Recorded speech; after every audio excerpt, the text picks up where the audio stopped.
Happy Wine Wednesday, everybody. My glass is empty for a reason. I'm going to tell you why in a minute. What are you sipping on, Holly? It's my 7-Up, the Okay. zero sugar one, Shirley Temple. I'm running out. These are really good. It was a limited edition thing, so I'm kind of sad about that. My daughter absolutely loved the limited edition wintertime, the light blue Red Bull, if any of you guys know what I'm talking about. She loved them, especially the sugar-free ones. Oh And yeah, sugar free. Yeah. I even tried to get her some more because I knew they were Mhm. limited edition, and they just sold off the shelves, and they weren't available anywhere, and it's just over. They're just gone. It sucks. Yeah. I mean, I get why companies do it, but when they have something that's a hit, it's like bring it Yeah. back. Keep it. Yeah. People Make buy this one. it cool. Ray, you got your water handy? Actually, no. I was busy feeding my face and didn't get around to it yet. Oh, okay. Well, I'm gonna I tell you. got water too. Yeah, I actually have Fago, like one of yours, Holly, with a little Oh yeah. vodka in it. But Nice. I'll tell you, the reason my wine glass is empty is because it pays to be nice. Okay, it just pays to be nice. I go to the same store every week for Wine Wednesday and get my wine and blah, blah, blah, blah. So I walk in today and she's like, "Oh, I'm so glad. I was hoping you'd come in today. I got this thing for Christmas. I don't drink wine." And I was like, "Well, how much do you want for it?" And she was like, "No, no, no. I'm just going to give it to you." And I was like, "Okay, cool." And it is a wine purifier, okay? And Ah. basically, so I'm going to try to do this while we're live, and then we'll get to Seahorse, I promise. But I just thought this was really cool. So it comes with these filters, right? Mhm. And the filter goes in this little contraption that sits on the glass. Okay.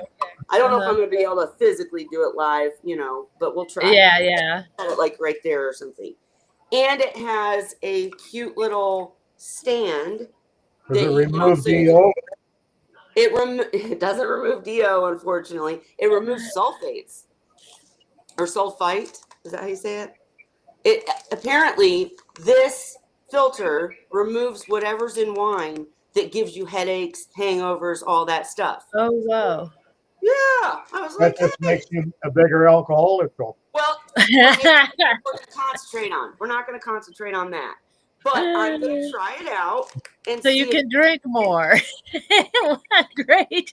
Guys, you're ruining the point here. I'm trying to show this nice thing that someone gave me. And seriously, I mean, I don't want to drink more. I'm trying to drink less. But I'm just saying, this is a really cool little thing that just was given to me. So, filter.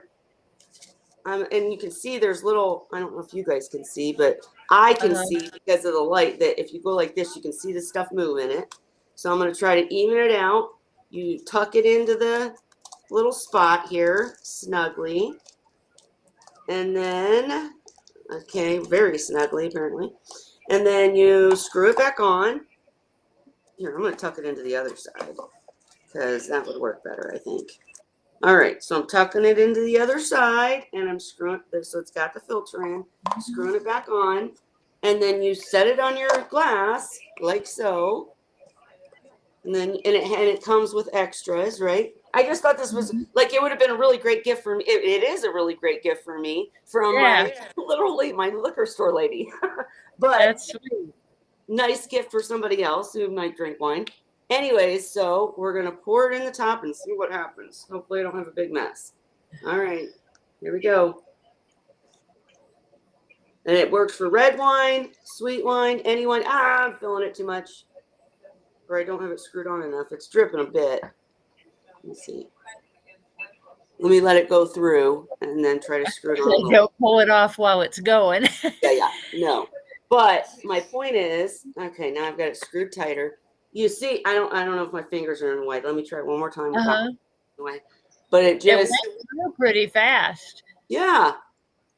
And it's let me move the Seahorse so you guys can see. Anyways, I just thought it was cool. Like I don't know if you guys can see the dripping because of the light. Yeah, you'll have to update us if it works. Yeah. I mean, I'm If getting it ready.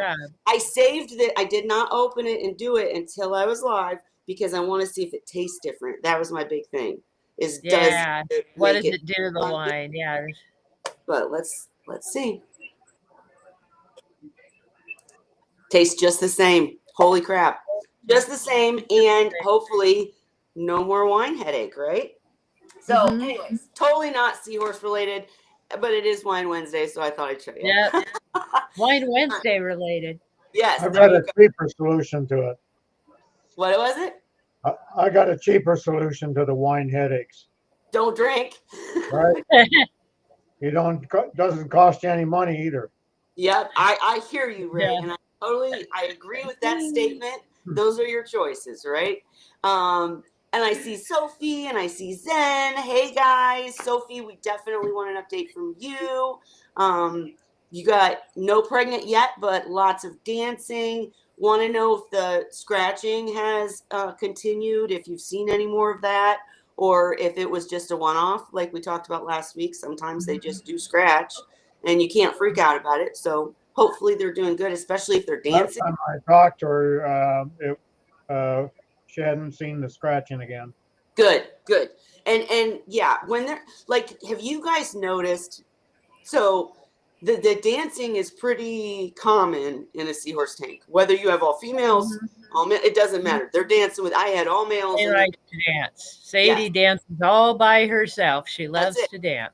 I have a TikTok, I think, where there's a seahorse just dancing in the glass, by herself. But She my dances for me to get attention. Oh yeah, absolutely. But what I'm saying is that's another thing that and for anybody new that's just starting out with seahorses, don't expect them to first day in the tank be dancing around and prancing. They're gonna have to get used to you, have to get used to the tank.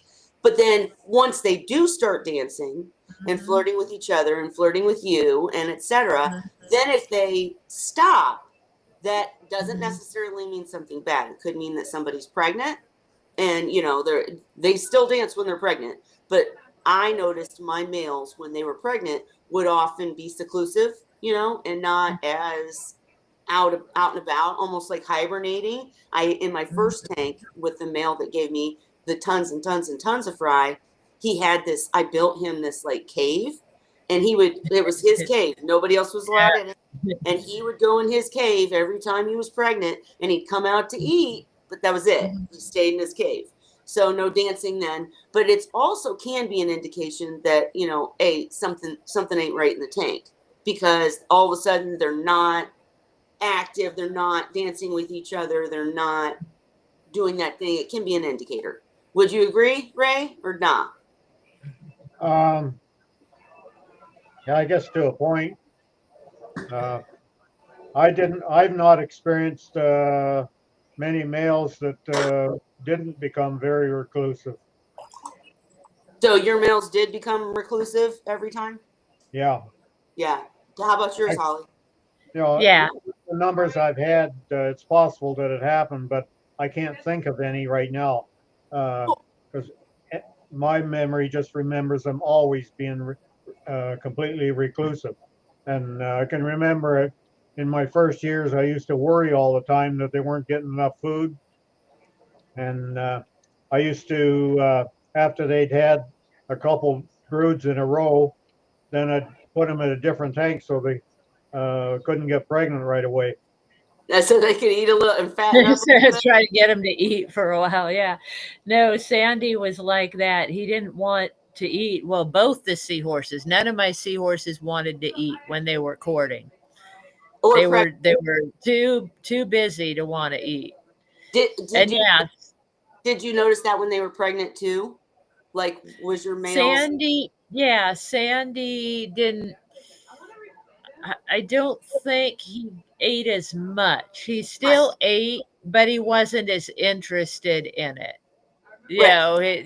When he'd come to eat, it was like, okay, I'm moseying over. I guess it's time to eat. And then he'd eat some and not be like rush the dish like normally. Rushing and fighting. And now I'm finding now that my seahorses are older, they're not that excited about eating like they were when they were young. Well, like they want to eat, but but they don't have the enthusiasm about anything really Oh, that they had when they were juveniles. sure. And that's just like us getting old, it's Yeah. hard for me to get out of bed in the morning too.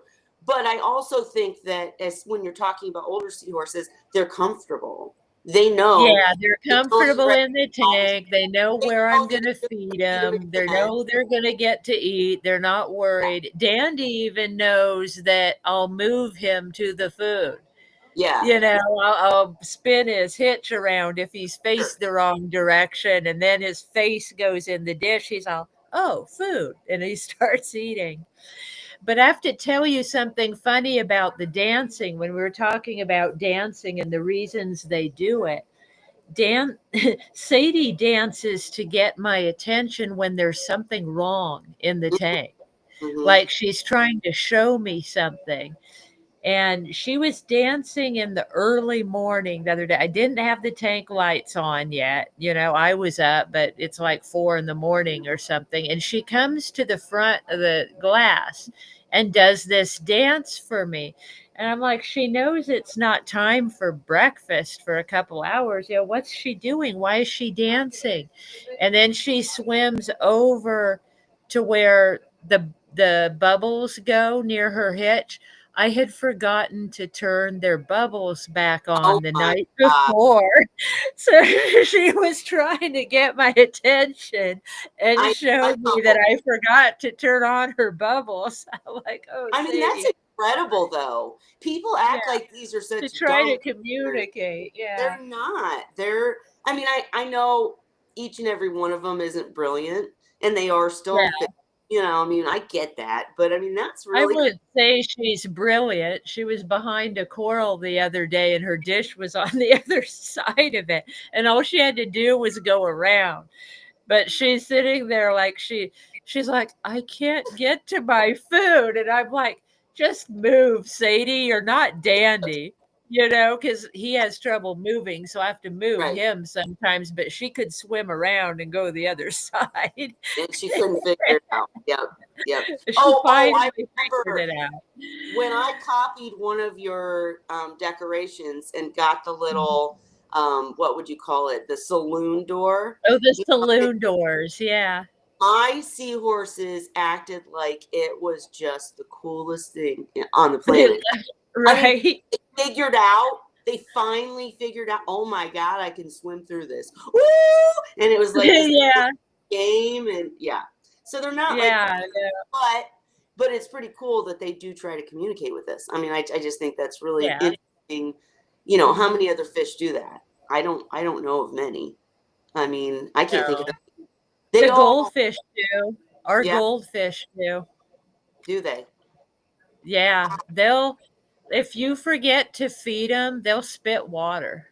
They'll Oh, like make smacking noise. They'll go to the top and they'll go smack, smack, smack on the wow. water and splash and try to get your attention.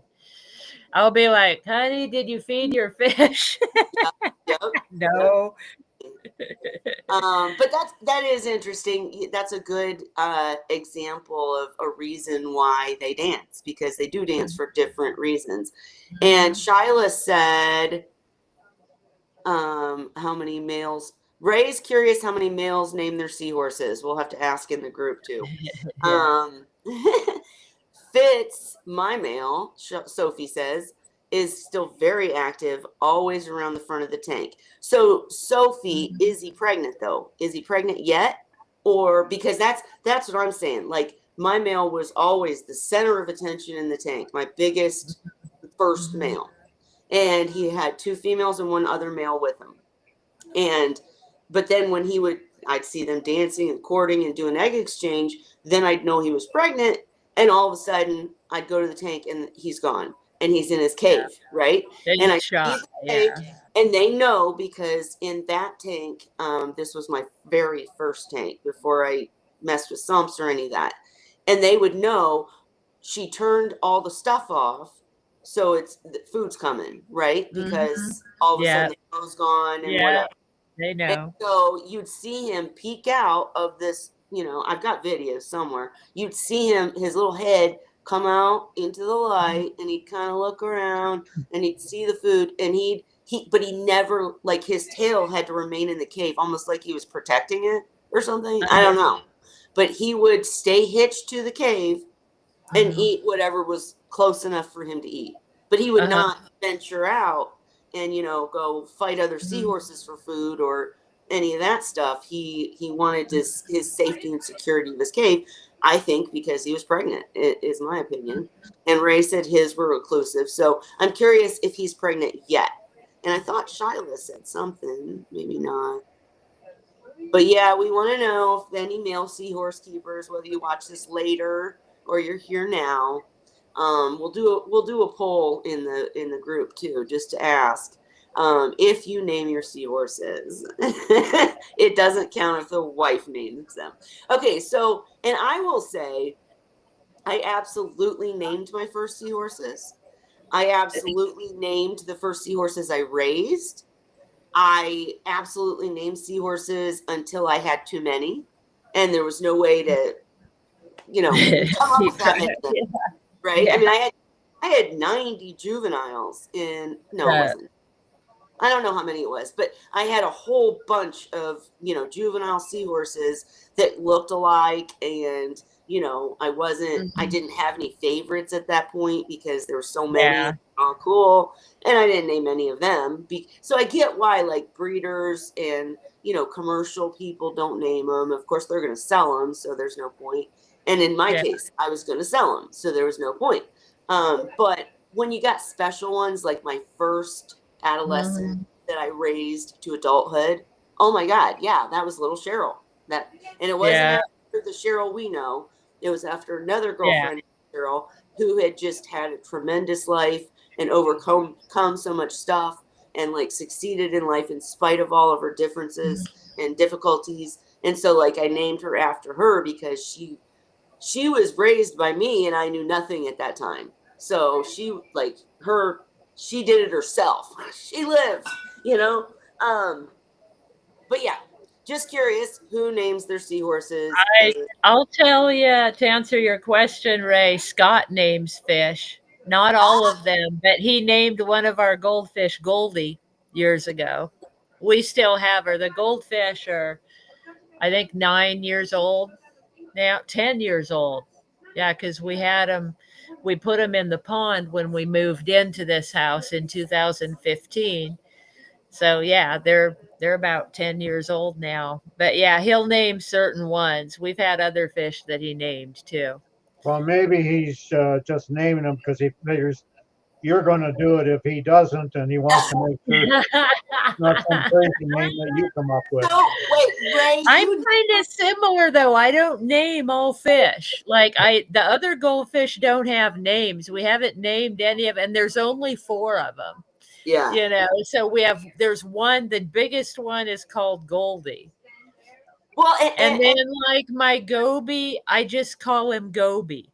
His name is what he is. So well, and I didn't have all my seahorses named for a while because like you, I was selling them. I had a bunch of juveniles. And then finally when it got down to ones, I knew I was going to keep those ones. Then they got names. Well, and Ray, I'm just curious because I know you're poking fun at us, but the thing is, I would name my seahorses for reasons. It wasn't like, oh, they just need a name because they're like kids. No, it was like, they earn them. This seahorse is ADHD and all over the tank. I'm going to name him Sparky, or this is constantly begging for food. This is hangry or whatever, You have seahorses that stood out to you and you named them because of the way they acted?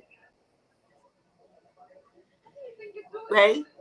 I'm still trying to process. I was probably reading at the same time as you were talking. You didn't ever have seahorses that stood out to you because of the way they acted, and then you named them because of that. Like, that's old Sparky. I've never ever named a fish or a seahorse. Never. And I started in the fish hobby when I was in grade 5. Well, maybe it is a female thing. We'll have to take a poll. But and let's see, Shyla, you said your first pair are named so far, Howell and Sophie. And Sophie, our Sophie, said from Howell's Moving Castle. And yes, I don't know what Howell's Moving Castle is. Do you? Is this a book? A show? Tell me, guys. It's yeah, I think it's anime. Oh, gotcha, anime. Gotcha. Okay. And let's see. Shyla said, I think some people stay away from naming their pets because they're afraid of getting overly attached. Right. Especially new ones. And that, something bad might happen and you might lose them. And then it's harder, if you become attached to them. I don't believe that. I don't think anybody was more attached than I was, and none of mine had names. Yeah, but you weren't attached to individuals, Ray. Like okay, look. I get attached to them. I had favorites. I know, but any breeder anywhere knows they're not going to keep every single fry alive. Like even Dan couldn't keep. Yeah, but I'm talking about naming the ones that I'm keeping. Like the adults and the ones you keep. The pets, yeah. But you didn't have, you had to have named them then. Maybe not physically, you maybe didn't give them a name, but that was your favorite. You know who they are. Or that was your brown one. Or that was your spotted one. Those are still names. But they don't come when called, so I guess there's not really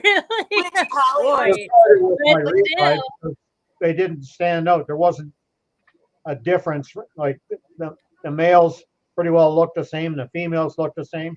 So it was hard for me to identify one over another. Sometimes I could pick it out because of characteristics like the way they fed, or maybe they liked a certain spot, but it was so hard to try and say, well, that was a certain one and this is another certain one, that I just couldn't keep them sorted, even the female.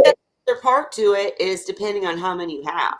If someone has a tank with 2 seahorses or 4 seahorses, they're more like pets versus if you have 50 and then it gets more. That's what I was saying. Like I have a hard time sometimes just with my 2 girls, Sunny and Princess. They look an awful lot alike now because they used to be one. Remember, Princess was super white and Sunny liked to be super yellow. And now they're both kind of a tannish, but they'll turn yellow occasionally. But they're both doing the same color range and often at the same time. And they're about the same size and shape. So it's hard for me to tell who's who out of those 2 sometimes. And I get it. Zen has a 6-year-old black moor goldie named Coco. And you named your angelfish to look different. And when I had mud skippers that had names, but the others, the tetras and schoolfish, I don't. I'm right there with you. So when I bred freshwater angelfish before I ever got into seahorses, and the parents had names. The few that I kept had names, but the others, no, they all looked the same. They were all, swimming around like little crazy little weirdos. But let's see. Bonnie names her fish, so there's another female. Some are reindeer names. Yeah, I did that with my dogs. Had reindeer names, Blitzen and Vixen. Shyla said females are less afraid of attachment and commitments. So, right? See, it's your fear of attachment. That's what it is. I've never even named any of my dogs. What? How could you not name your dogs? What do they come to? Dog? Well, somebody else did, like his wife probably. Well, originally, like when I was back home with family and that, it was always mom and dad that named them. And then my wives, they named the dogs up until I got these rescues, and they already had names. And they came with names, yeah. But they still had names. I mean, you would have had names, but I didn't name any. Well, Hey, Actually, no name. come Come. here, right? Come, dog. You know. Actually, I think Sean named one of his dogs Dog. So let's not make too much fun. but huh? He named a cat Stupid too. Nice. Wonderful. Anyway, Bonnie, what's up with you? We're just having open chat tonight. I'm exhausted, so it'll probably be a quick one, but we're here for any questions. Sophie said, Ray, dogs must be named. Okay. Yeah. But, and again, Sophie, I'm so thrilled that the Seahorses, the scratching was just a one off. That's awesome. I want to hear more about what's going on with you. And when you have fried for the first time, oh man, you got to come back and like get lots of footage so that you can share. That's one of the Yeah. things I regret the most. I felt like I have 60,000 photos and videos in my phone. It's ridiculous, you guys. But trying to find them, Yeah. it takes I forever. went it a long time ago, like mine, because all the ones I raised are almost 5 years old now. Yeah. So it's been that long. Right. I really wish that I had like not procrastinated and made videos right away, because I've got so much great footage and showing different things that we talk about all the time, but trying to find it on the fly or even the next day is just a time consuming thing. So make sure you get videos and post them right away, or make videos, make your own YouTube channel. I'm all about promoting other, new people that are trying to do something with YouTube. So Hey, yeah, let me help you. there's no dog that's useless. They may not do a lot of things that you like in that, but the whole purpose of the dog is to just give you that feeling and that interaction between the dog and yourself. You don't need any more than that. Well, how come you can't understand that us females might get that from a seahorse? I mean, seriously, like they don't curl up on your lap or make a bunch of noise. Two things that I love that they don't do. But, I come home and they greet me and they're dancing for me, and it's like they know me, and They're there's cute, interact. Yeah. No, I am a big seahorse lover, but dogs, it's a different kind of love there. I get you. I get you. I don't like cats, and yet 3 of my 5 kids are cat freaks. Yeah. 2 of them. I like the cats least too, number but of they're cats we different. ever have is 3, and usually it's more than that. Holly, you said what? I said I like cats too, but they're different. They don't care about pleasing you. No, they don't. And they might eat your fish. They're different kind of relationship. Speaking of other animals, Holly, let's broach the topic we were talking about beforehand. Let's let everybody know what you experienced recently from your kind of pet. Yeah. So our wild possum that visits us every night comes inside the house for a meal. The possum pooped in my seahorse's sump last night. And I found it just before Wine Wednesday today, when I was feeding the seahorses, and I just siphoned out the uneaten food, and I go to put more water in the sump, and there's these 2 pieces of poop on top of my bio balls, and I'm like, what the heck? So maybe it's figured the bio balls needed some weight on them. But time out. I mean, this is hilarious. Of course, we laughed about it prior to coming live, but let's talk about it in real terms here, because, like you said, if Opie decides to pee into the sump, that's straight ammonia. Right. Now, Holly has a very cycled, mature tank that has the capability of probably dealing with it, right? Like ammonia would just trigger. I don't know. I mean, I don't know how much is it, you know? Right. Not much ammonia in poop. No, And there's But then how not about poop, pee? but pee. What if So somebody pees in your tank? I mean, what if a little kid? Like, so let's say you have a 2 or 3-year-old little boy, and he decides to pee in your fish tank. I mean, what? seriously, this is and a we serious used to do topic. that to start tanks back many eons ago. You said what? What? Used to pee in the tanks to start them. Yeah, I get that, ammonia. Yeah. But once you have a tank, Really though? Yes. Oh I my believe it. goodness. I believe Back it. in the 50s. What's the difference in peeing in a So tank and how much does it 100%? take? I mean, yeah. So, but my question is, like, really, I like that, Shyla. what'd she say? Opie is He is trying trying to to contribute contribute to to biodiversity. biodiversity, That's it. right? Yeah, so is it gonna help? Is it like So, I mean, anything I else that thought she was breaks it? adding for the char. so time out. So being serious, guys, we're joking because it's funny, but seriously, I I had a friend that had fish tanks that had a really nasty husband, and he was a drunk, and he would put stuff in the tank or pee in the tank or whatever just to be a nasty husband. So, I mean, this could be a serious question for someone. If you have an animal that's peed in your tank or whatever, what do you do?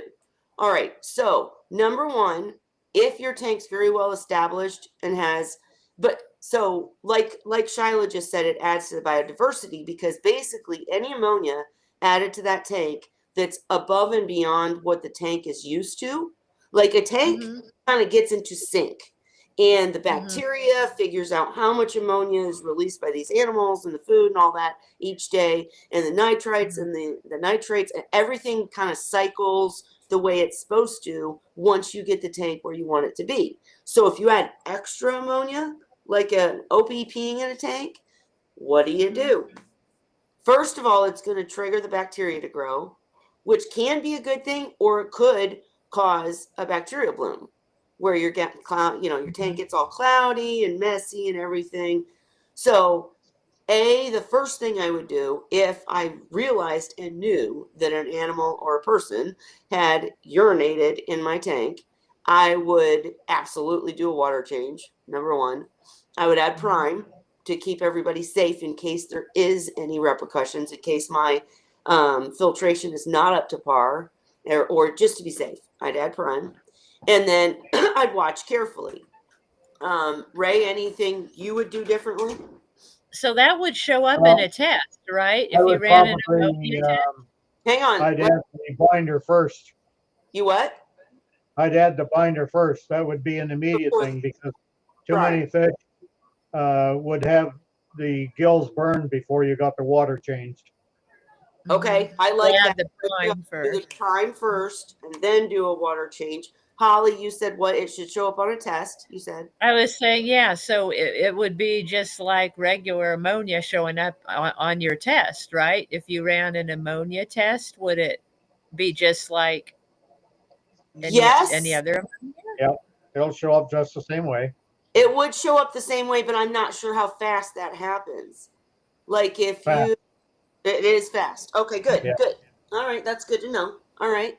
it's not And like food that has to break down and release the ammonia. right. And you said earlier, Ray, that poop's not as big of a problem. Like this is a fantastic Wine Wednesday where we talk about Thank you, Opie, for giving us a subject. But right. the thing is, being it's basically a solid unless it was watery, and Yeah. I take it was just because it was still there, it wasn't It was water solid. and distributed through the tank. So because it's a solid, uh, the water is not going to leach out a heck of a lot out of it, depending on just how solid it is.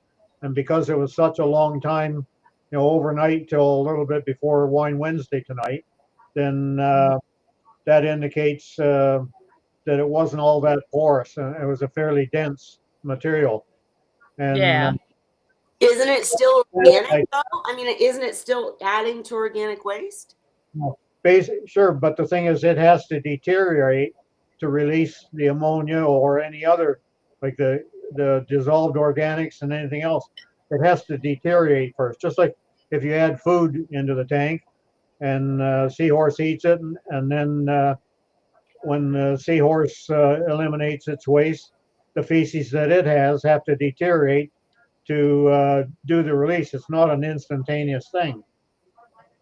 Got you. Got you. Well, I do like that Holly, And that in you this added. case, fortunately, Wait, the poop hang was not on, in the water hang on, hang on. either. I It was was on top of the this thing the bio balls are in, so it wasn't underwater. got you. Good Okay. point. But I do like the point that you made that if an animal or a person or anybody puts anything in your tank, testing the water, add prime. So I guess our list is A, add prime or something to bind. I B, wouldn't have done that for the feces. what? I wouldn't have He added said he prime. would for the feces just if some pee gets in there, not Right. feces. And The I gotta feces be aren't going real. to release enough to be damaging to the system in that kind of time interval. If it was in there 3 or 4 days, that could be a different matter, but it still wouldn't have the same impact as the urine would. Mhm. Got you. So it depends on what they do. And the sad and crazy part is with urine, you might not even know, that. Yeah, I'm like, oh my gosh, I can't believe he went here. So, but I like And your it idea and of it's testing. yeah. Because So you. but so now I have to keep something over that sump so that he can't get into it and potty in it. So what did you put over it? Well, it doesn't It's have to be over, it can be around it. it's got just I have a piece that's it's designed to separate like baby fish or breeding fish or something. And I had got it for my hospital tank. So it's a piece of plastic with a bunch of holes in it, basically. And I laid it over the top of the sump so that he can't get inside the sump. So this is really dirty. Excuse my dirtiness, but I haven't used it for a long time. But are you talking about something like this egg crate? Egg crate. Oh, I'll grab it. No, it's Okay. right here. I Because think what he's talking about has less open space. I was gonna say with this, I'd be afraid, an animal This. still pee or poop through it. Okay, so It's you're talking about this. netting. Okay. Yeah. So the size of that section of my sump, the middle section, is about the same size as this. It's got my bio balls in it, and that's where he went. The rest of it's got so much equipment and stuff, I don't think he could get in there. But this is about his size. So that's Yeah. probably why he went in that section. So I just laid this over it, and I can just put it on there at night. And then if he does try to get on it, of course, it'll Yeah. fall and scare him. So And Zen said, I think I'd be adding prime or the like just in case. If there's feces, I feel like it's likely other stuff too. No, right. So what if he peed and pooped and you just don't know it? And the thing is, I'm with yeah. Zen. I would add, I'm a prime person. Anything, I'm adding prime because it doesn't hurt anything, right? So Mhm. just to be safe, I always add The prime. only thing is Opie's active at night. Yeah. And I discovered this like just now, like right before we went live. So the poop's been there for a little while. Maybe even before last night, maybe the night before that, because it was hard. And so if he would have peed, honestly, and I hadn't have caught it, the seahorses would probably be dead or sick, right? Because I wouldn't know. I mean, not right away. That's why I like what you said about testing the tank. I mean, you Mhm. like I said to begin with, you have a very established tank. I think your tank could handle it. I really do. Just because I've And seen it. today was water change day, fortunately. Yeah. But for anybody else, and I mean, we're talking pee and poop here. Welcome, Noel. Sorry that this is such a weird, but it's a serious thing. Holly, I think you had a circumstance in one case where a burrito fell into the tank, right?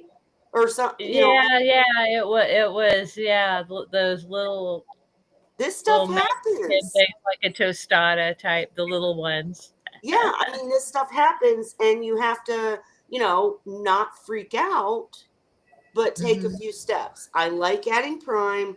I like testing the water, and I like doing a water change, especially in the area. Like I would probably do my water change in the sump. You know what I mean? Like just to whatever. But like you said, Opie could have peed. It could have gone into the tank. You didn't know about it, and the seahorses are acting fine. So what I Yeah, would I would think if he peed in the tank, they would be acting different. They wouldn't be say, acting normal at feeding time and like nothing ever happened, I think. And he doesn't, so far lately, he hasn't been peeing in the house. And it's rare for him to poop in the house. So I think it was like a one-time one thing. But off. just Okay. in case, I got to keep this up Well, and another thing, protected. Noel, I want to say thank you so much for becoming a channel member. That's awesome. We welcome you. We do have member shirts, so get with me on the side. But I was gonna say, let's have a quick, brief discuss. Oh, and Noel, if you have any questions, whether you're a keeper already or a new keeper or whatever, that's open chat means ask away. Anything you want to ask about water chemistry, about seahorses, about macros. That's or pooping or peeing in the tank. Whatever. Well, what a night to join. All those. What are these people talking about? But right. But let's talk briefly about why most of us, and look at Holly's gorgeous seahorse tank in the back. See, I need to set up my stuff near the tank. But let's talk about briefly why we don't usually want to cover a seahorse tank or sump. Ray, you want to attack that one? Gas exchange. Okay. Can you go a bit deeper than gas exchange? Well, it's the only thing that I don't cover them for. Well, what do you mean by gas exchange? Why would a cover Well, hurt gas exchange? you need the gas exchange in the tank in order to keep the pH at the level it should be at.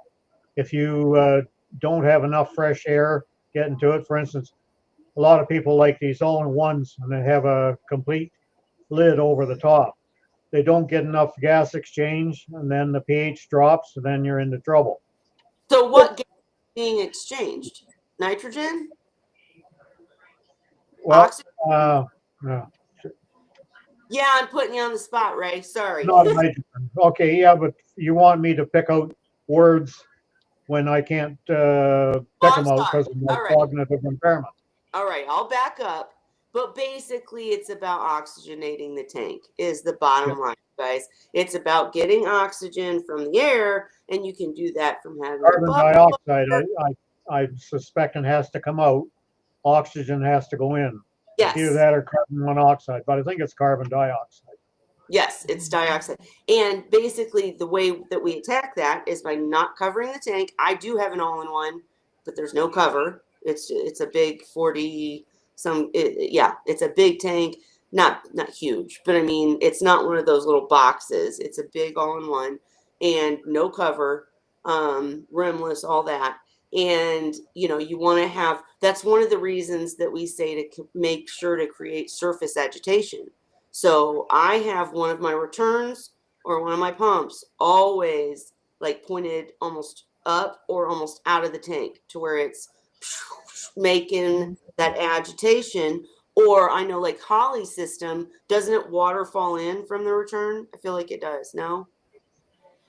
No, as a matter of fact, I need to readjust mine now that you mentioned that because I cleaned the tank today and now it's pointing like straight across it. I usually have it angled so it's kind of up, like you said, and it So makes it's making the water come above the water at the and top. it's back in. But in my other tank, when I turn the water on after I clean the tank, it's way up high, so it is kind of like a waterfall for a few minutes. Yeah. Well, and so like I With said, filling the tank. there's different ways to make sure there's enough oxygen in your tank. And like Zen said, oxygen, CO2, and all the other stuff they give all the other stuff things give off when they die, right? And we're not scientific here on this channel. I'm just telling you it needs to happen. I can't explain to you the complete process, but I'm just telling you, making sure that there's surface agitation helps. So we either have a filter that's dropping water into the tank, not under the tank, under the water line, into it. Or I like position my returns, my lock line, so that it's like Holly said, making that where the water doesn't get out of your tank, right? But it just, Yeah, you're not aiming it out of the tank. no, just to where it goes I've above. done that on accident. You want when the I was sur- trying to adjust it. Me too.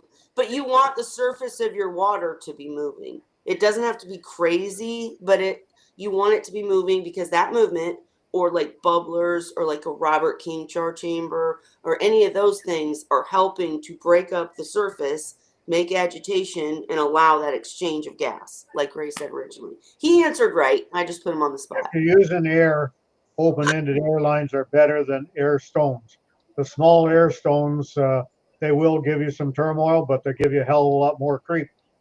Yeah, true. Mm-hmm. True. I have a lot of salt creep near my Robert King chamber. We need to bring him back in here. He said he'd come, so I need to get him back in here so we can chat about that too. Which it is positioning. It's where I put it. You know what I mean? That's it. If you keep your maintenance up, you won't get the salt creep. But I have not kept my maintenance up, so Yeah, I got a bunch to get rid of. Yeah, That reminds right. me. I gotta tackle that. And Zen said, but really air, which technically does also have nitrogen and other things too, not just oxygen, but general airflow and exchange, from what you know.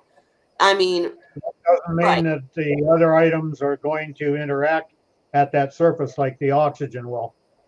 The chemistry happens because of that ease of the chemical combinations that are made when they're in proximate vicinity. So when the oxygen gets close to the CO2, you have that interaction there that makes it come out, and the oxygen goes in. But talking about nitrogen there, I'm not sure that there's anything that the nitrogen is going to react with in the tank that is going to remove anything bad out of the tank.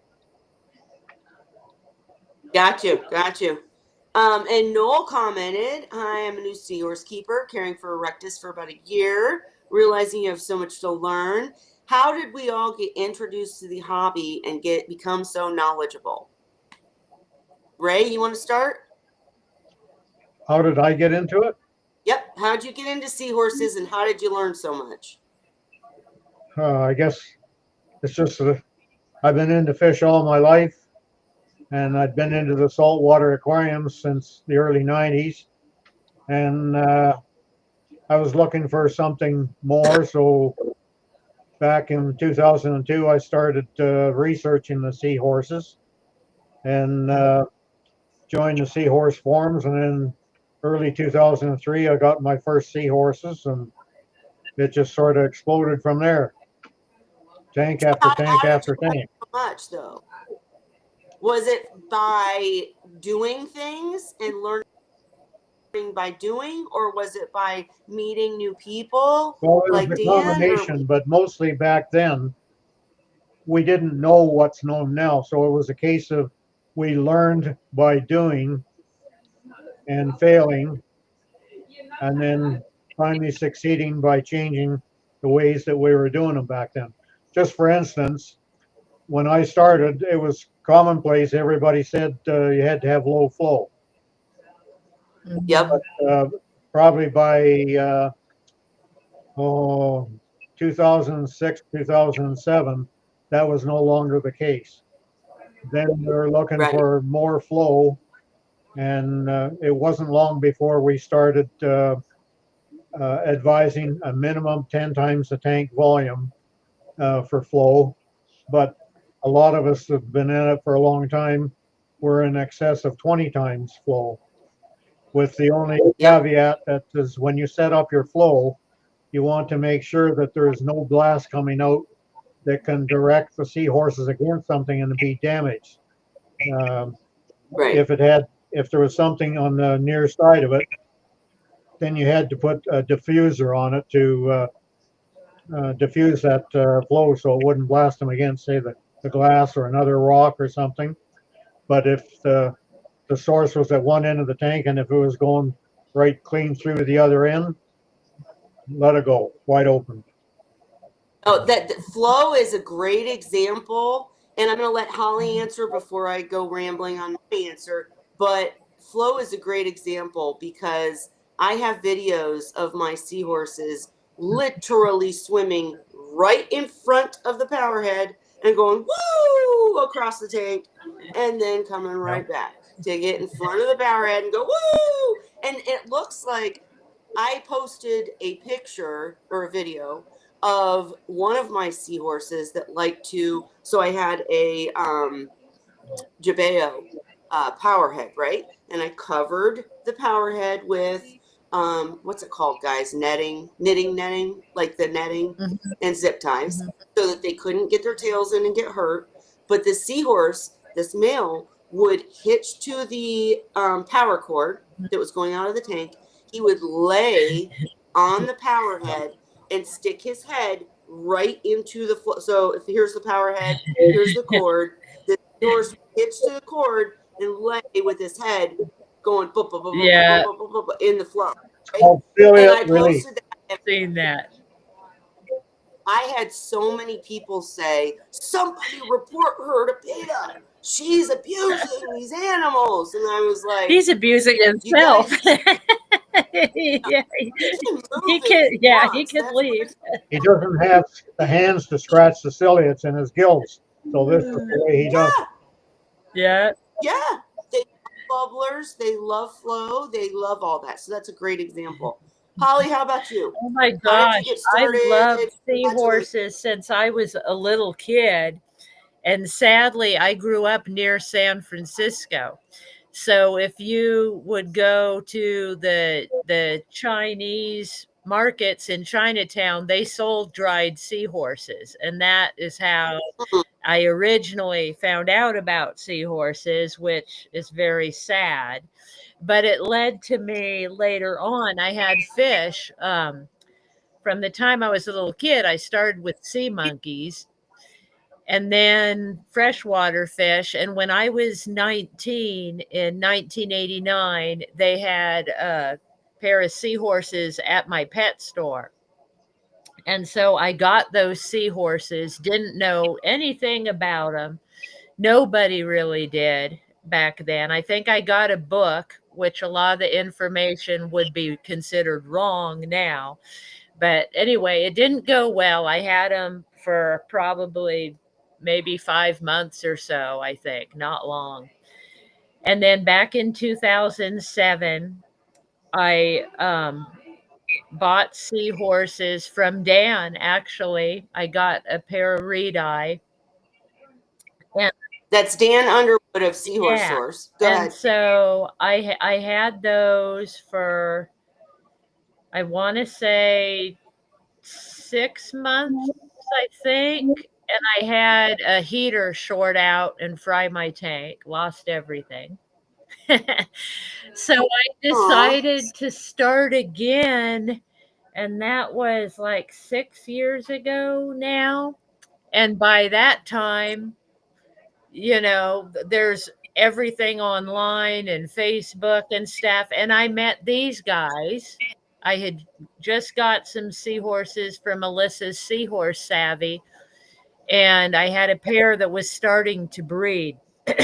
So I found these guys by chance on the Seahorse Source Facebook page, I think is actually where I found you. So met Kelly, and from these guys learned how to raise my fry and a whole lot of stuff. So yeah, Cheers. yeah. I was I was making my wine pure. Yeah, So so yes. it's thanks to Kelly and Ray and Dan and Yeah, Cheryl that, yes. I was able to keep these guys. Now my oldest seahorse is getting ready to turn 6 years old. So finally I'm Yeah. successful. So my story is kind of similar. No, it's not. Because I started out with freshwater, right? I mentioned earlier I was breeding freshwater angelfish. Every time I got into putting up a system, I wanted to know everything. Like I was obsessed with figuring everything out and being successful. And I bred the freshwater angelfish. We did cichlids, we did all sorts of freshwater stuff. And then I set up my first mixed reef and I fell in love. I mean, the corals were amazing and all that's amazing. And so then I kept meeting new people online, and I met Cruz Arias who helped me with my reef tank, excuse me. And then I learned, oh my God, you can keep seahorses. Holy moly. And so I did a bunch of research, still can absolutely admit I didn't have a clue what I was doing. I got my first seahorses. I put 4 seahorses in a 29-gallon tank. Don't do that. Please don't do that. I was the only reason I was lucky in that sense is because I also learned about macroalgae. And so I covered this tank in macroalgae. And so that was kind of compensating for my lack of knowledge, if that makes sense. I did, out of the 4 seahorses, my original 4, one of them, my main male that kept getting pregnant and giving me fry, and it was so cool and great and everything. He was just really smart and he hid in the cave and whatever. The other male ended up, because I like to use rock because I like to make my tank pretty, and he ended up scratching his pouch. He got pouch emphysema. That's how I got introduced to people like Felicia McCauley, Tammy Wise, and Dan Underwood. Felicia works for Biota. Tammy, I think, is out of the fish business, but she was in it for a long time, and she was very much into seahorses. She went to like the Signathids group, like the major large international get-togethers where she learned about mysis and about feeding and stuff like that she shared. She had a website called FuseJaw that I used to resource constantly, and Felicia wrote for that website. And then we all met Dan, who owned Seahorse Source, and through progression of time, I got very close with Dan, where I consider him a friend. I do want to announce to everybody that I talked to him, by the way. I'll Oh, get back to my story. I did talk to Dan, and he said he's going to, maybe not come back like on a weekly basis, but he'll come back soon. He promised to call me soon. He's okay, is good. what I have for you guys right now. Yes, good. Anyways, because he's, he lost his wife, and then he kind of said the business was too much, and we were just worried about him. That's why I'm announcing that. Anyways, he helped me so much. He is the one that I got all the different species from. At one point, I had Cuda, reed-eye, Barbori, Erectus, hybrids. I mean, I had piebalds, which piebalds aren't a species, but you know what I'm saying. I had multiple species in my house, separate tanks, of course, but it was because we had this great breeder who was breeding these different species. And I miss that so much. I wish we would have another great breeder rise up and just really take storm in the seahorse world, because you can't get those species anymore and it sucks. But for me, it was knowing these people is how I learned. And it was also going through it, if that makes sense. So my Barbori were really picky eaters, and I had to figure that out. My Erectus, in one tank, I kept having tail bubble problems. They never died, they never, whatever, but they'd have tail bubbles, and I had to figure that out. The Cuda, oh my gosh, they were super picky, but they were a specific, breed of Cuda, and they were bright yellow and orange, and they were very, so basically it was just learning how to care for different species by doing it and having the resources like Dan to call and say, hey, this is happening. Or the first time I did a freshwater dip on an erectus, I'm freaking out and I'm FaceTiming Dan and I'm like, no, look, he's freaking out. And Dan's like, chill out. He's fine. It's fine. Calm down. So stuff like that, just learning through doing, I guess. But if you're a year in, that sounds pretty good. A year's good for a seahorse keeper. Holly, you said your oldest seahorse was 6? Yeah, Dandy's turning 6. I honestly can't even remember how oldest seahorse got, but my first original male ended up this big. I mean, I swear he was as big as my head by the time he ended up kicking the bucket. And what happened with me, just to be completely transparent and honest, is that my mom passed, and I was very close to her, and it was very devastating. And I stopped taking care of the tank, and that was all completely my fault. And the tank got overridden with nuisance algae, and they still, like Dan said to me one day, because I was like, Dan, this is so humiliating. How can I make videos and tell people about seahorses when my tank looks like this? It's awful. And he said, that's kind of their natural environment. Yeah. They were still fine. I was just like, this tank is disgusting. So I cleaned it up. I did lose a few seahorses in the mix, but they were quite old. I'm not going to say they were like 10 or anything. I can't remember how old they were, but I'd been doing it for some years.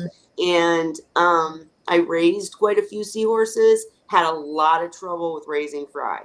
I'll admit that 100%.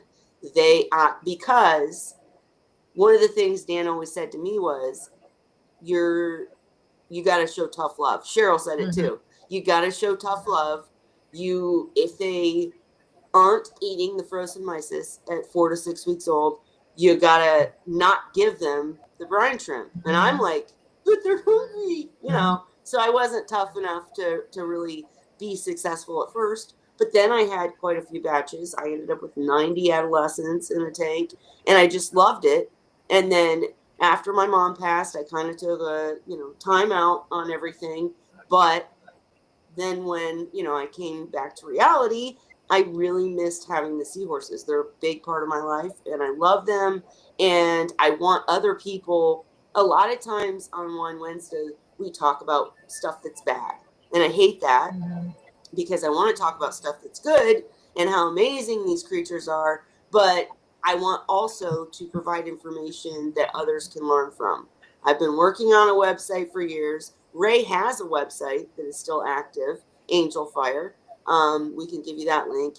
And one day I will get my website done, and it'll have all the updated information to help people, because I want them to see the joy in keeping seahorses and how amazing it is when they interact with you and with each other, and how different of a tank it can be if you set it up successfully. But I also want to be here to help anybody with a problem. Can you post that for me? I can't post link. Yeah. What is That's it? Tammy's site. What am I posting?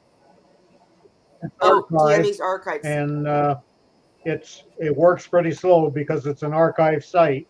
But and some pages on some days don't work, and some days none of it works. But in my opinion, it's the best one site with so much information, and it's still pretty viable, even though it's a few years older now. Tammy did just a tremendous job on that site there, and it's such a shame that she's not able to keep it going again. But fortunately, the archive site picked up on it, and they're keeping it alive, even though it doesn't work like the original site did for us. The information there is just invaluable. And so who's keeping? Pardon? Who's keeping up on it? It's an archive website. It's a website that makes a habit out of getting sites that are no longer up. They archive them so they're still available for people to read them. It's not just It's not just Tammy's site. They've got tons and tons of sites available. And so if anybody at all is ever wanting to be into seahorses, it's well worth bookmarking that site and Yes. and keeping the information available. And just be patient because it is slow, and some days you might have to wait another day or two before you can get to what you want on it. But it's it's well worth it. Yep. Let me see if I can pull it up now. There's a see, I should I'm try. looking. Oh, I'm trying, and I was trying to look up too because I saw that you said you were interested in the fact that there are international. So let me back up and clarify. The international get-togethers are more about sig methods, right? So it's a lot of I think Chris Carey spoke at one of them. Chris Carey is a regular here on Wine Wednesday, very good friend, and he worked for Seahorse World and Seahorse Australia, and he's not doing that right now, but he's still very in the community. And I'm pretty sure he went to one or spoke at one or something, but I can't remember the site. I will get it. I will make sure that I can post it by next week. But it is about more than just seahorses. It's about pipefish. It's about any signathid, right? Anybody in that family. And it's a lot about the protection of them in the wild. But through these international meetings, people are really starting to come together, meaning the captive breeding side of things and the protection of seahorse in the wild side of things. They talk to each other at events and they kind of come to reasonable joining, if that makes sense. I don't know. It is really cool. I wanted to go to one a few years ago. I can't, it was like sing dot. I'm going to have to find it for you. I'm sorry. I don't know it off the top of my head. I do drink wine on Wine Wednesday, but I do have these friends and information that I am absolutely willing to share. And yeah, Noel, as Ray said, this website is a great. Well, oh yeah, it did come up. Let me try to share it real quick. So this is Fuse Jaw archived, and I had trouble with. Let's see if it works. Can you guys see what I'm? Can you see? Yep. All right. So how to give a freshwater dip. Pace of right. They used to say that dwarf seahorses were, baby seahorses. How you can help seahorses. This is about the how you don't want the Esternia stars because they will eat through the skin of eat the algae off of a seahorse and then cause a hole in the seahorse that causes a bacterial infection. I think her best work was on frozen mysis, the science behind the food, because it really talks about why you can't let it be thawed and then refrozen and then thawed and etc. How the bacteria affects the seahorses when that happens. But there's all sorts of great articles. I actually worked with Tammy, and she's given me permission to use some of these articles on the site after I, finally get it done. But it's just time consuming. I'd love help with it. If anybody out there is really good with that kind of stuff, would love help with it. But in the meantime, that's a great resource. The org is still a great resource, seahorse.org. Like we've said, some of the information is outdated, but you can usually tell when that's the case. But the basics, like I still go to the org to look for the risk level for each fish that you might want to put in a seahorse tank. We've talked about this endlessly. Like I personally do seahorse only tanks. Seahorses and snails. That's my S&S. Whereas Holly has a goby and different fish, and I do put macros in my tank, so that's something. But if you go to seahorse.org, it again is an older site, barely maintained, but it has a great amount of information, and I especially recommend the section on what, because they rate each fish, each, coral, everything based on 0 to 4. How risky is it to keep with a seahorse? Because it's all risk, Do you keep a sun coral with a seahorse? No, it could sting it. Do you keep the sternia scales? No. But could you keep a goby? Yes. Right? Our clownfish do. A lot of people try to keep clownfish with seahorses. I disagree with that wholeheartedly, but I've seen people successful. So, and that's the other reason that a website's so hard, is that a lot of times there is a definite wrong answer, but there's 5 right answers, right? You could do it if you do this.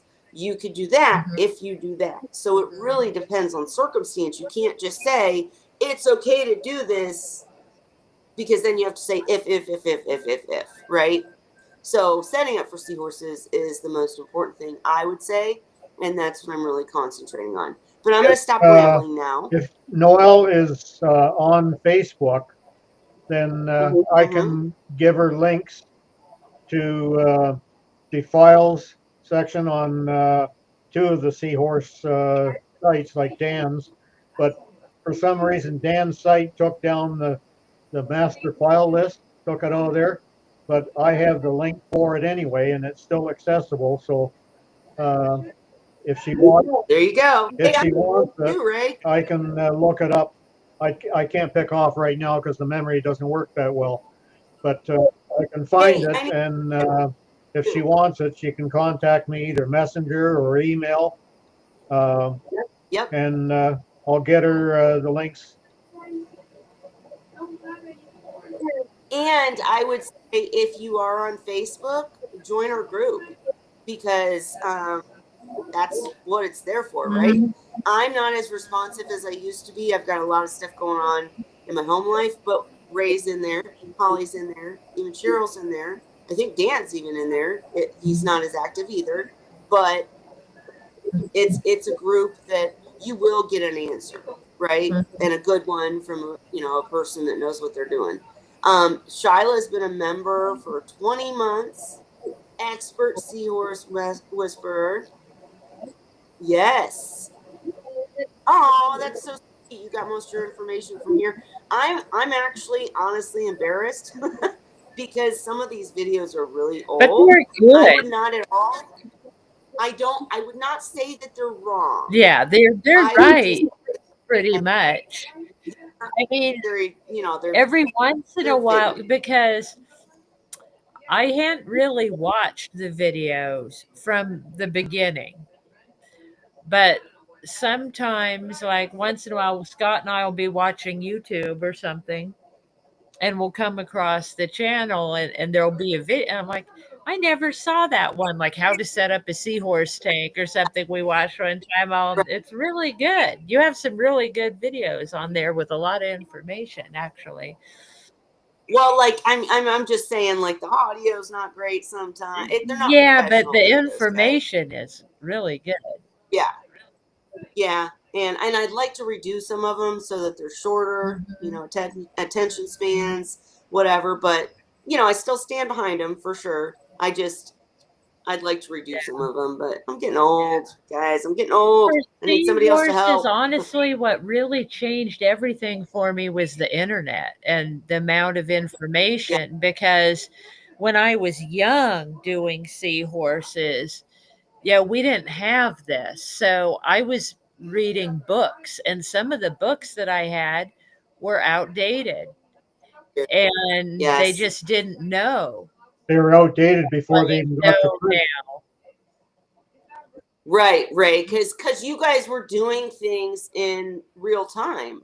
I mean, you were learning things every day. Forums were far better than Facebook, because the information is still there, and you can search for it and find it, where you can't do that with the social media. So I'll agree with you halfway.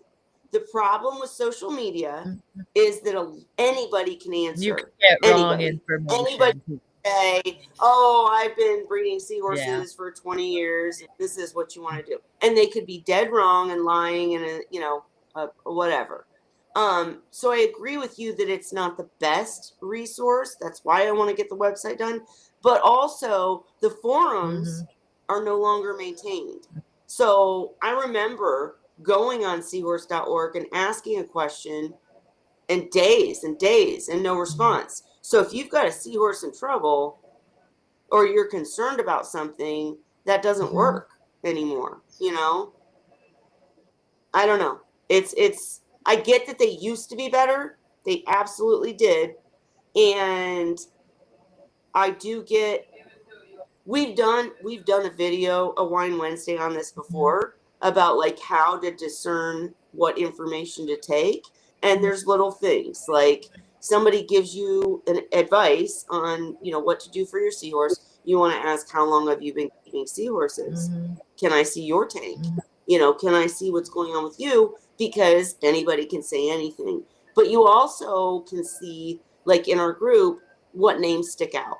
If you see Ray's name, you know he's a little gruff, but he's not going to lead you in a wrong direction. He's going to tell you the truth and try to help you. Holly is constantly trying to help people. I do too. I'm just not on as much as I should be. I'm sorry. But yeah. And let's see. There's a lot of information on Seahorse Source Part 1 to 3 video here. It was great discussion and it's very informative. Absolutely. Absolutely agree. Is that, look, I'm so ridiculous, I don't know. That's on my channel, right? Because there is a Seahorse Source channel too, but he only put up a couple videos. I just can't remember if it's here or there or both. Anything that's put up on my channel, I have permission to put up. But yeah, no, listening to Dan is amazing. That's the other thing I was going to say to Noelle is that there are like marine breeding initiative group get-togethers that me and Dan went to together. There are, oh my gosh, there's so many resources. I just get with me on Facebook. I'll hook you up. Social media spreads information faster, but you need to learn how to sort through it. Exactly. Yeah, and the information on social media has so been conflicting. And Go-To Forum just closed this year. And it's so sad, and I hate that. But I'm learning myself.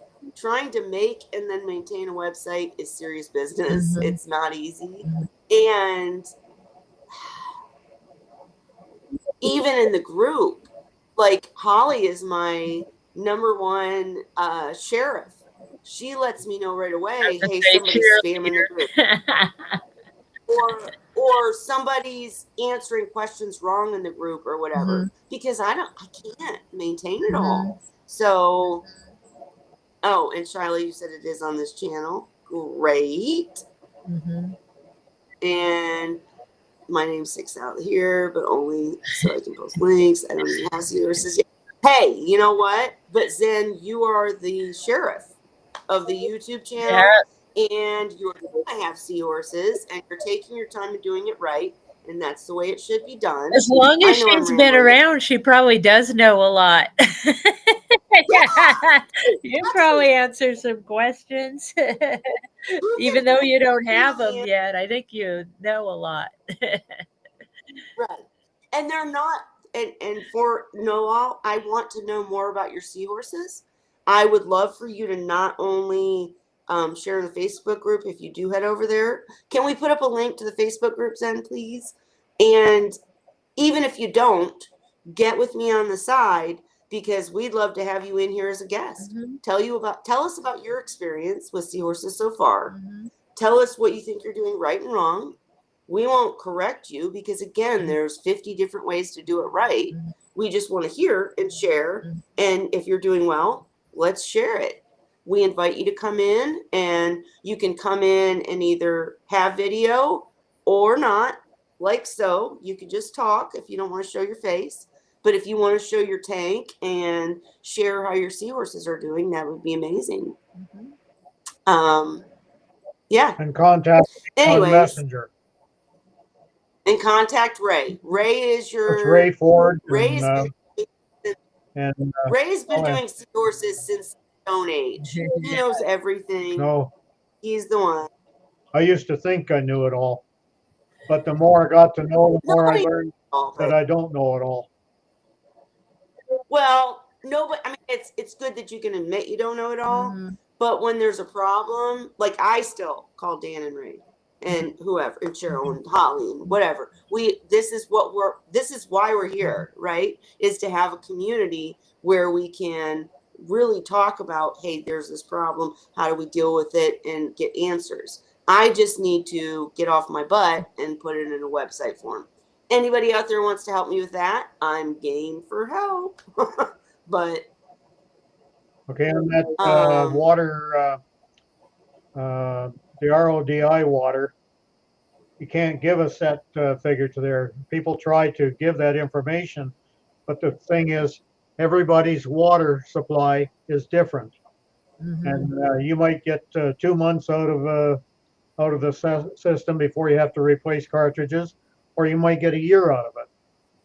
In my case here with Great Lakes Water, and then London has a great system in here for purifying anyway, so I can get a good year out of the cartridges myself.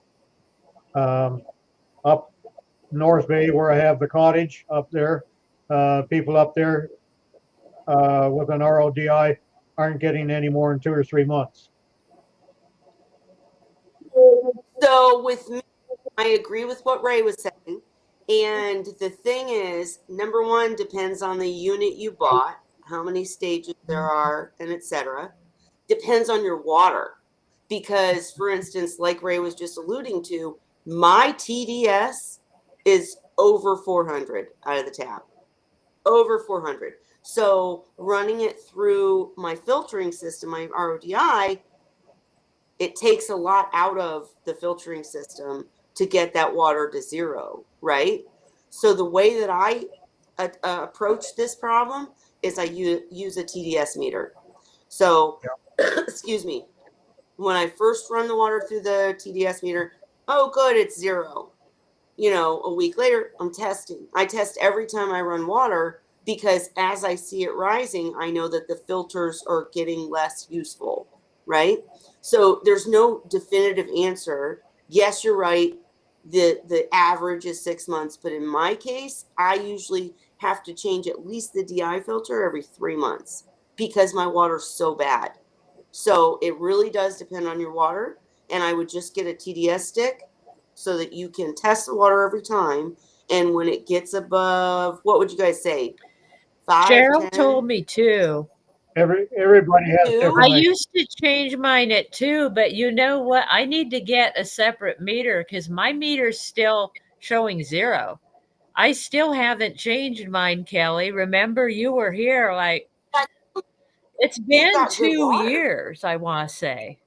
but you have really I good do. water. I do. But still, Um, what about, and I have the pool test drops to check for yeah, means, what is it? Chloramines is what we have in our water here. So I'm not getting anything that it looks like I have to change stuff, but it's been a long time. I wonder if I should change the filter pads anyway. You know how it has in the canisters the yeah. white If pads. it's been 2 years, okay, maybe I would change it Mhm. just to be safe. Mhm. I would get But a I just, handheld TDS meter because I have in my yeah, system, I've got two of Mhm. the inclusive TDS meters on there. And what I Mhm. used to do at first is I just take the wiring and change it from one to another to see if the Mhm. readings were the same. Was the same. Mhm. And if there was a difference in it, then I knew I had a problem. So that's when I went out and bought the handheld one. So I use that for verification. And so yeah, I need to sometimes get one of those. the ones that are part of the or the filter, uh, Mhm. right. eventually they wear out. Like I've had mine for an awful lot of years, and so Mhm. things wear out, and you have to replace it. And so once I catch one of those meters that are out, off it goes, and I order another one and plug it in, and away we go again. But I'm Yep. still using that other one for backup. So I think the answer, Bonnie, is get yourself a handheld TDS meter. They're not that expensive. You just literally stick it in the water and it'll tell you the TDS of the water because that's what you care about. And you want it to be 0. We're going to go with 2 as the time to change because that's what Cheryl said. I think you could get away with a little bit more, to be honest. But to be safe, let's say 2. And anytime your TDS is hitting 2, that's when you need to change the filters. I set my mind to 2, but somehow a lot of times it got up into 3 before I actually did it. Yeah. Yeah. And then I mean, that's it's not just going the to kill them. DI resin, though. I mean, I didn't change my other things every time I changed DI. Right. It's the DI resin that needs. I would say yes. Go ahead, just to be safe. Change all filters every 6 months, but use a TDS meter to determine when to change your DI filter. Because yeah, if you have water like mine, I ended up. I'll be really honest with you guys. I very rarely use my RODI system. I buy distilled water. It's just quicker, easier. If I'm in a pinch, whatever. It's money, that I don't want to spend, but it's just easier than running through all that water and the waste. And When I flooding run your RODI, laundry room like I do. water, I end up with more waste than good water. That's how bad my water is. That's how bad. Like it trickles out in the good water and gushes out in the bad water. It's crazy. So it does depend on where you live and what you're going through, but that little TDS stick meter will tell you for sure where you're at. So that's my answer. Did I miss anything else? I'm glad you caught that, Ray, because I missed it.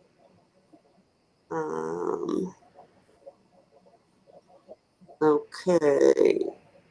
I got an RODI system too. I figured I probably need it for the college dorm water. Ooh, you're in college and you're keeping seahorses. I want to talk to you on the side. I'm so excited. I love that. That's so cool.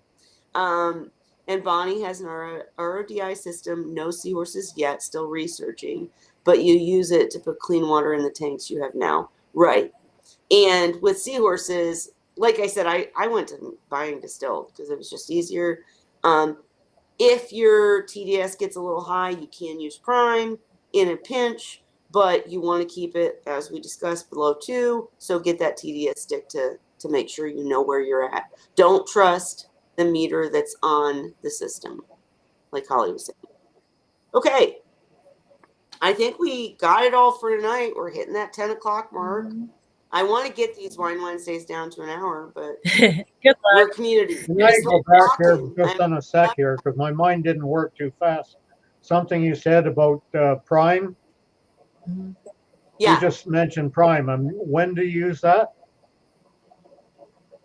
No, I was just saying, like, I'm working in a pinch in any circumstance. So if I ran water, It doesn't do and anything I for high realized, TDS.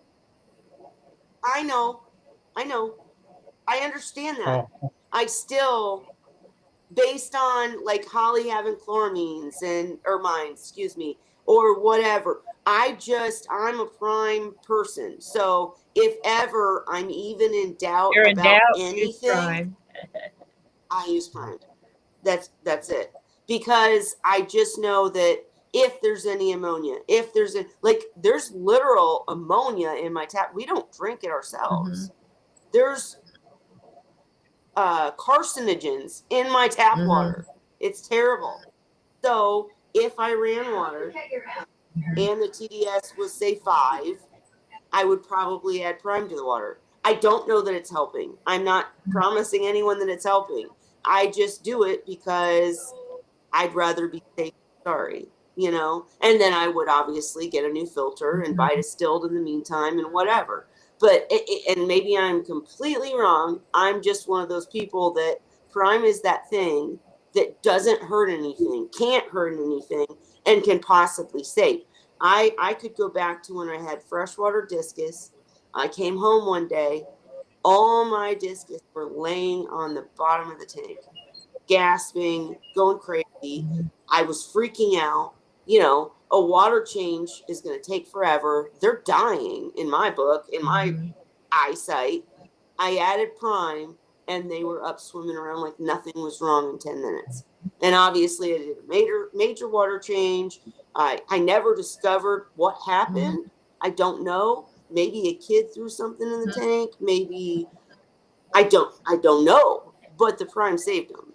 You know, so that's just my go-to. Ray, you look like you're not convinced. Oh no, the only thing I thought you had mentioned something about using it when the TDS got up, and I just wanted to correct that. Yes. So it's not an answer Yeah. for TDS. You need to fix the problem with TDS. Thank you for bringing that up. I'm just that girl that uses something in case kind of thing. Don't know that it's fixing anything, but it makes me feel better because I've seen it save animals in It's the worth past. having Go ahead. one of those binders on hand anyway. You never know when some emergency come up, and over the years that I've been in it, it has saved me a few times. I just use a different one. I like the Chloromex. Right. And Chloromex, right. In Ray's area is the one. But like with those discus, I couldn't believe it. I'm freaking out. I mean, I'm telling you, within 5 to 10 minutes, all of a sudden they're up, they're swimming, nothing's wrong. And I was just like, something happened. I don't know what, but something happened in this tank. And I did a huge water change and added new water. And, you know, I was like softening the water because they were discus and they were actually trying to breed. I never was successful, but they were trying. And so there was a lot to making new water, and I couldn't really just do it in a minute.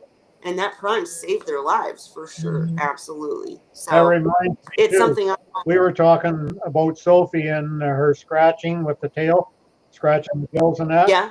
That's one of the first signs of ammonia getting at the gills too. If you have a bit of ammonia in there, like a 0.5 level of ammonia will burn their gills.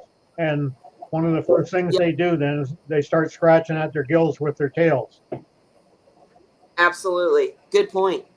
Did she like do a water? How did she fix it? I don't think she did Or did anything, they just stop? and it didn't happen again. So in that case, that's a great example. If you've got a brand new tank and they start scratching at the gills, and you test the water and you figure out it's ammonia, doing a water change in that circumstance is not the right move, in my opinion. You got to use the binder. No.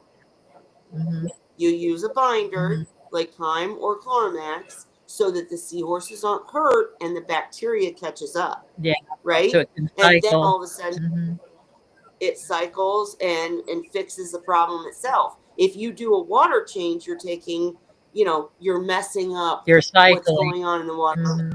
Well, you're taking Right. out some, but you're not getting it all out. Whereas the binder goes in there, and presumably you're going to add enough to bind it all. But for the most part, the water change is only going to take out part of it. Well, and we're getting confusing, and I don't mean to, guys, because all this is scientific and confusing. So let me put it in a really basic way. Your bacteria in your tank works off what's in the tank. So you set up the tank, you cycle the tank using ammonia or whatever to get the bacteria going so that I can't Nitrobacter, I can't remember the names. But the different bacteria that deals with ammonia, nitrite, and nitrates are working at the same speed to convert all of this stuff in so that it doesn't hurt the fish, right? And you get it all cycled and it's perfect, and you test and you see, hey, you know what? My tank's cycled. It can handle this much ammonia, and within 24 hours, it's zero. Great. Then you add seahorses, and they're eating and pooping more than you set up for. So then there's ammonia. If you do a water change, you're messing up the cycle because the bacteria has to catch up. So if there's more ammonia being created by the seahorses, you need to bind that ammonia and let the bacteria catch up so that it can convert that ammonia, because water changes are just simply removing ammonia. but then the bacteria never catches up because you're moving it. You need to leave it, bind it, let the bacteria do its job, and then it will finally work the way you want it to. I hope that was, did that make sense? I feel like I'm being more confusing. No, If I anybody get it. if anybody has a question about it, get with me on the side. If you I remove the know water, you're interrupting the cycle. Is basically, so you need But you don't want to to do write it. it out, but protect them from the effect of the Yes. ammonia. So add your prime or Chloramax, and I think you can still test for ammonia with those things. I found out. I If you have remember the right test reading kit. about that. It'll show up ammonia, Go and ahead, Ray. won't hurt them. You have to have the right test kits. They don't all test it. Ah, so I Which noticed my don't. API ones do work Yes, right. during API that works. There's others API. that work too, but there's an awful lot more that don't work. So when it comes to a situation like that, I know API is not the preferred and not the best test kit, not as accurate as some others, but it's really good for this kind of situation. I have all the API kits for sure. That reminds me, but I yeah. probably need to refresh my kit supply, because I honestly, I haven't tested my water in a really long time. I think everything I have is expired. Den said my tap registers 0.5 to 1 ppm ammonia at any given point, and it won't really gas off like the old days. Chloramines are fun. Truth. That's what we have in our water too, is chloramines. Sophie said it didn't happen again with the scratching, though I did do a few extra water changes. And maybe she was just doing a thing. Yeah, maybe it wasn't anything at all. Maybe it was just her messing with herself for a minute. Yep. I've seen my seahorses do that. strange, funny things, so it's not out of the question. Like when Kelly runs her hand through her hair. Yeah. What? You said me run my hands through my hair? Yeah, I said, what? The seahorse there maybe was just like you run your hands through your hair. Yeah. Seahorse was just grooming. But no, seriously though, if it happens again, like if I think you're fine, I really do. But if it is an ammonia thing because the tank wasn't cycled enough, because you just don't know. Do you cycle to 2 ppm? Do you cycle to 4? You know, it can happen. The seahorses can be big eaters and big poopers, you know, and then it's more ammonia than the tank expected, and it's got to catch up. You can have a possum come and pee in your sump. Yeah. But if you did more water changes, and that's what kind of, you didn't see anything else, I would say if it happening again, instead of doing water changes, add prime, test for ammonia. If you have ammonia, don't freak out. Just add prime and wait it out. Make sure you add prime as needed to keep the seahorses safe, but they won't feel anything once it's converted into ammonium, right? And then the bacteria can do their job and whatever. And if you don't see anything ever again, then don't worry about anything I've said. There you go. Yay. All right, guys, I am going to call it for tonight. Noelle, I'm so glad we have a new member. Tell any of your seahorse friends. I know you said you're the only one in Wisconsin, but you're now part of our community. We're glad to have you. Hit Ray up on Facebook so that you can get some other resources. Join our group, please. And I'm so glad that you became a member. Let's talk on the side. If you want to come in and share, we're game to have you. But for tonight, Kelly's got to work tomorrow. So Kelly's got to go. Her filtered wine is running out. Time to go to bed. But thank you, Ray and Holly, for coming and joining me. Thank you to everybody who joined me in the comments section. This has been a fun Wine Wednesday. When more people show up and ask questions, you know, it ends up being a better resource for others and, you know, a better community. Bonnie, thank you for coming. All of you, thank you for coming. All right. Zen Ginger says, cheers, cheers. Happy Wine Wednesday. Sequestrians. All right, guys. Happy Wine Wednesday. Everybody say cheers.